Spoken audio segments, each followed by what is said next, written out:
speaking at Sunday afternoon on the Ukrainian crisis. I think that in order to understand what's happening in Ukraine, you have to understand Russian history and particularly the narrative of the Third Rome. That is, Russia sees itself as the Third Rome after um, the Roman Empire fell in the West, and then Constantinople fell to the Turks in 1453 AD or CE. Russia saw itself as the champion of Christian Orthodox values in the world as the Third Rome.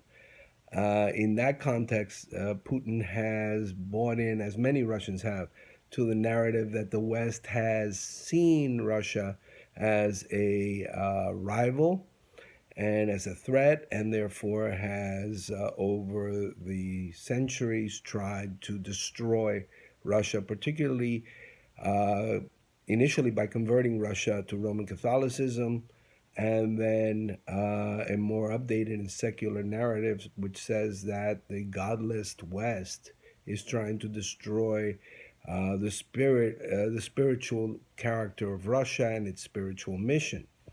In order to understand that, you have to look at certain key historical dates.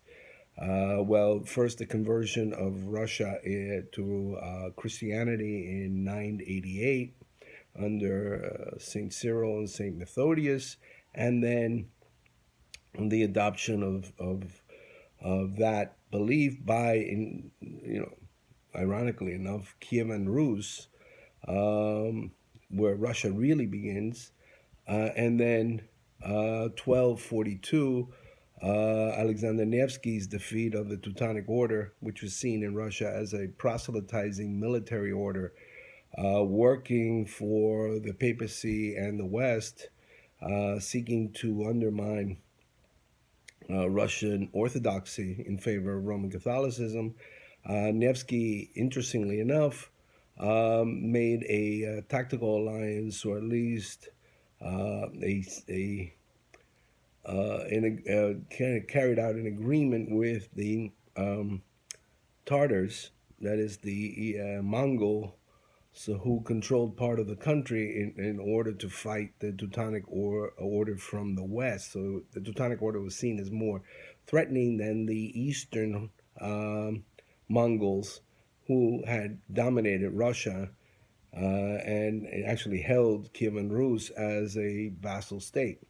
The next dates that are important are the 1609 to 1618 time of troubles. That is the end of the Rurik dynasty, the disastrous reign of Boris Godunov, and then the Polish-Lithuanian invasion of Russia.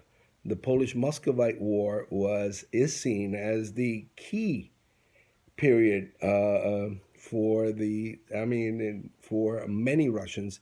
That is, Putin buys into this narrative that the West conspired to destroy Russia by using its Polish and Lithuanian, as the Russians would say, lapdogs, to accomplish that.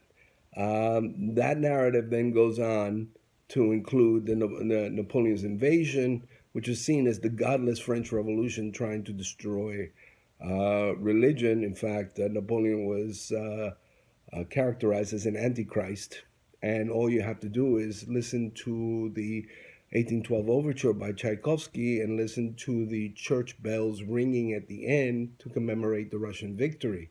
It is a religious victory, although by that time you had the kind of updating and secularizing of the narrative, and that then ties to the current characterization of Ukrainians as Nazis, which brings it up to 1941 and the Great Patriotic War.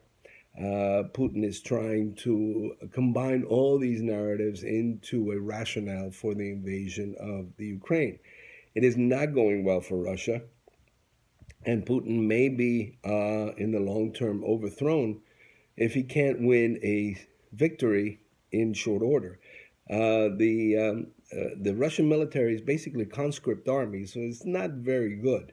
This idea of a Russian juggernaut has often proven false. It's never been that good at projecting its military force, and conscript armies don't generally do well in offensive operations, particularly complicated offensive operations. Russian logistics are terrible, and command and control tends to follow a doctrine which doesn't allow any kind of flexibility or initiative by on ground commanders.